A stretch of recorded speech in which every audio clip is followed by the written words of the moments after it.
اگر کسی کے پاس حج کے پیسے نہ ہوں اور اس کے پاس اتنی رقم موجود ہے کہ وہ ان سے عمرہ ادا کر سکتا ہو، کیا وہ صرف عمرہ کر سکتا ہے؟ کچھ لوگوں کا کہنا ہے کہ جس نے عمرہ کیا اس پر حج کرنا بھی فرض ہو جاتا ہے۔ کیا واقعی اسی طرح ہے کہ پہلے حج کرے پھر عمرہ کر سکتا ہے، یا عمرہ ادا کرنے کے بعد اس پر حج بھی فرض ہو جاتا ہے؟ زندگی میں حج کیے بغیر عمرہ ادا کیا جا سکتا ہے؟ کیا عمرے کے بعد حج کرنا فرض ہو جاتا ہے؟ آئیے ہم آپ کو بتاتے ہیں کہ کیا واقعی ایسا ہوتا ہے یا پھر یہ لوگوں کی باتیں ہیں۔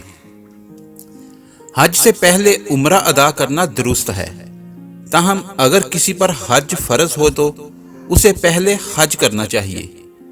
اگر حج فرض نہیں مگر عمرہ کرنے کی وہ حیثیت رکھتا ہے تو صرف عمرے سے حج فرض نہیں ہوگا۔ عوام میں یہ غلط مشہور ہے کہ عمرہ کرنے سے حج فرض ہو جاتا ہے۔ اگر آپ کو ہماری ویڈیو اچھی لگی ہے تو اس کو لائک اور شیئر کریں اور ہمارے چینل کو سبسکرائب کرنا نہ بھولیے۔ شکریہ۔